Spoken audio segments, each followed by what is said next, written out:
750 mingdan ortiq ota-onalar ko'rgan videomdan so'ng menga juda ko'plab savollar va e'tirozlar keldi. Nega bu dori zararli? Biz bu dorilarni yillar mobaynida ichganmiz-ku degan ko'p savollar va e'tirozlar keldi. Lekin aslida mana shu gap eng dahshatli xato. Farzandingizga hech narsa bo'lmaydi deb o'ylaysiz. Lekin farzandingizning ichidan nima yeb bitirayotganini bilmaysiz.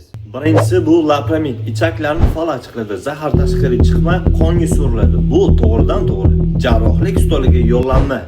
Ikkinchisi tetrasiklin. Buni natijasi umrbodga sarg'aygan va chirigan tishlar. Buni davolab bo'lmaydi. Farzandingiz tabassumidan uyalishini xohlaysizmi? Uchinchisi aspirin. Isitma paytida berilgan bir dona tabletka bosh miya va jigarni ishirib yuboradi. Natijasi juda og'ir. Bu Reye sindromi. Hammada bir xil savol tug'iladi. Nima bersak bo'ladi? Isitma chiqsa paracetamol, ich ketsa esa rigidron.